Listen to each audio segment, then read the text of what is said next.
అందరికీ నమస్కారం. నేను మీ గోపాల్ అయ్యంగార్. శ్రీమతే రామానుజాయ నమః. చూడండి, మీరు ఏ రోజైతే అర్జెంటుగా మీరు ఎన్నో పనుల మీదకి వెళ్తారు, ఆఫీస్లో ఎన్నో సమస్యలు ఉంటాయి, వ్యాపారంలో ఎన్నో సమస్యలు ఉంటాయి, వచ్చిన అతిథులు వచ్చి ఉంటారు, ఏదో కొత్త ప్రోగ్రామ్స్ ఉంటాయి, భూములు దస్తావేజులు కొనడము అమ్మడము, పెళ్లి చూపులకి ఎవరైనా రావడం, ఏదైనా జరగవచ్చు. మీ పుట్టినరోజు రావడం, పెళ్లి రోజు రావడం లాంటివి జరగవచ్చు. మరి ఆ రోజు కానీ భరణి నక్షత్రం, పుబ్బా నక్షత్రం, పూర్వాషాఢ నక్షత్రం కానీ ఉందనుకోండి, ఆ రోజు మీరు ఏం చేయాలి? ఖచ్చితంగా ఆ నక్షత్రం అంటే చంద్రుడితో కూడి ఆ రోజు ఆకాశంలో వివరిస్తాడు. కాబట్టి ఆ రోజున మన నక్షత్రం ఏదైనా పర్లేదు, ఈ 3 నక్షత్రాలు కానీ వచ్చిన రోజున మీ యొక్క పని ఏమిటి అంటే, లక్ష్మీ అమ్మవారి గుడికి వెళ్ళి వెంకటేశ్వర స్వామి సహిత, సత్యనారాయణ సహిత రమాదేవి అమ్మవారు, లక్ష్మీ నరసింహస్వామితో కూడిన లక్ష్మీ అమ్మవారు, ఎక్కడ లక్ష్మీ అమ్మవారు ఉంటే అక్కడికి వెళ్ళిపోండి. బొబ్బర్లు చక్కగా ఒక 100 గ్రాములు నానబెట్టింది అమ్మవారికి నైవేద్యం పెట్టండి.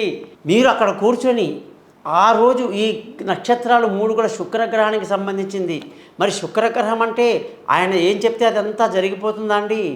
మరి ఆయన ఒక ఐఏఎస్ ఆఫీసర్ అవ్వచ్చు శుక్రుడు, కానీ ఐఏఎస్ ఆఫీసర్ కూడా మినిస్టర్కి రిపోర్ట్ చేయాలి కదండి. మరి ఆ మినిస్టర్ ఎవరంటే లక్ష్మీ అమ్మవారు అండి. మరి లక్ష్మీ అమ్మవారు ఏం చెప్తే ఈ ఐఏఎస్ ఆఫీసర్ వినాల్సిందే కదండి శుక్రుడు అనేవాడు. కాబట్టి మనకు ఆ నక్షత్రం పడుతుందా పడదా ఇవన్నీ వద్దు.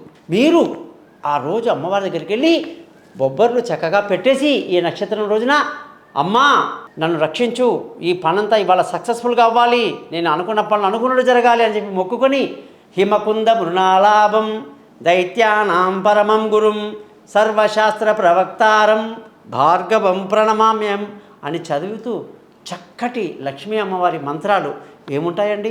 శ్రీ సూక్తం, కనకధర స్తోత్రం, లక్ష్మీ అష్టకం, అష్టలక్ష్మి స్తోత్రం, లక్ష్మీ అష్టోత్తరం, ఏదన్నా మీకు నచ్చింది చక్కగా పాడండి, నేర్చుకోండి, చెయ్యండి.